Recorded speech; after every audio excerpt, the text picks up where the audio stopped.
What's up everyone, it's Chris with the Little Treasury channel. Welcome back. This is where we bring you awesome watch content at least once a week.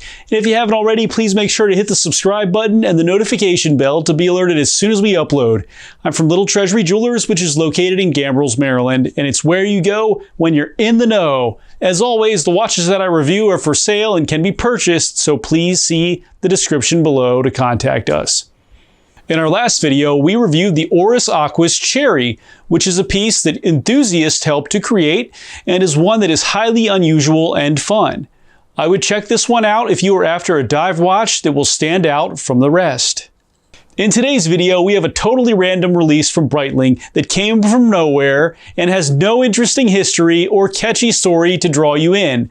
I think that Breitling is just putting a piece like this out to say, hey, our watches are awesome now and things have really changed.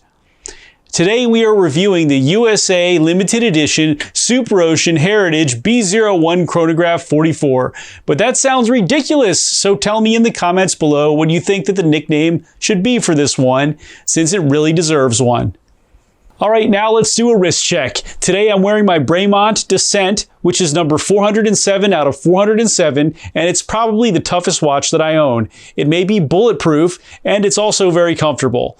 So let's hear what watch you guys are wearing in the comments below, and tell us why that you're wearing that watch today. Now let's get on to the video.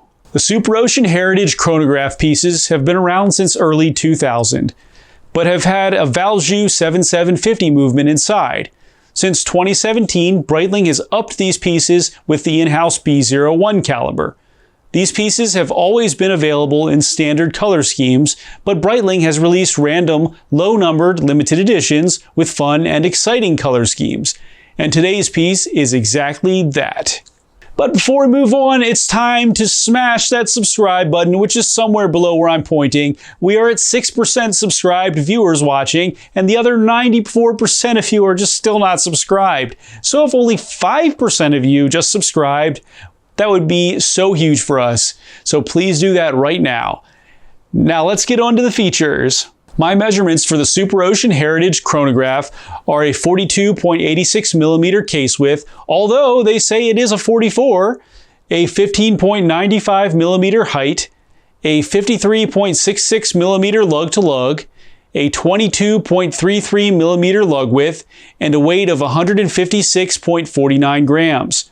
The case is matte finished with what Breitling says on their website is a so-called black steel, which is a DLC or diamond-like carbon coating, which really translates into a gunmetal color. The pushers are in plunger style, along with the screw-down vintage-style crown that is also DLC coated, but over a high-polish finish instead.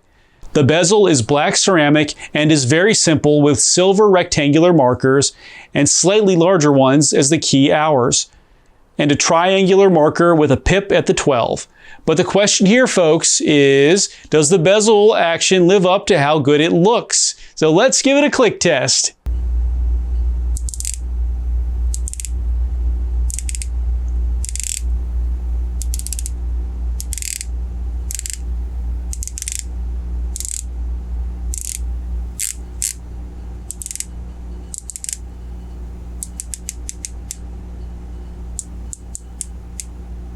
Okay, this is one of the best bezels that I've ever used. The action is precise and it feels good. It isn't too stiff and the clicks are crystal clear and very crisp.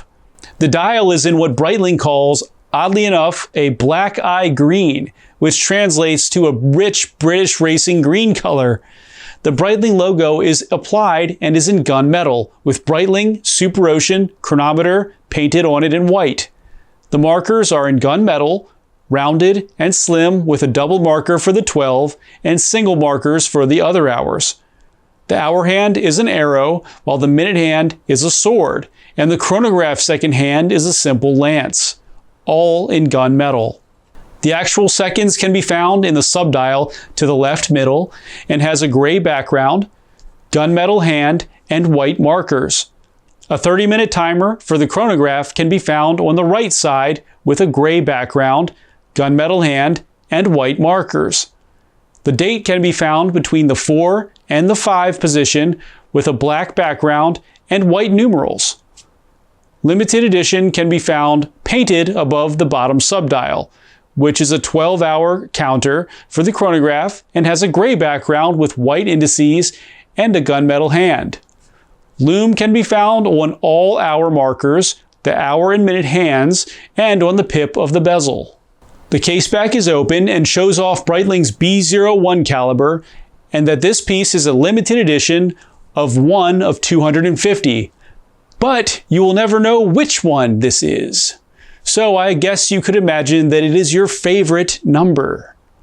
The movement is Breitling's B01 caliber, which is an in-house chronograph movement that beats at 28,800 beats per hour, has a 70-hour power reserve, has 47 joules, and is COSC certified to be losing 4 seconds to gaining 6 seconds per day in accuracy. The strap is rubber that is designed to look like a mesh bracelet and is straight with a DLC-coated push-button folding clasp and the Breitling logo engraved on it, and a quick micro-adjust hidden inside the clasp.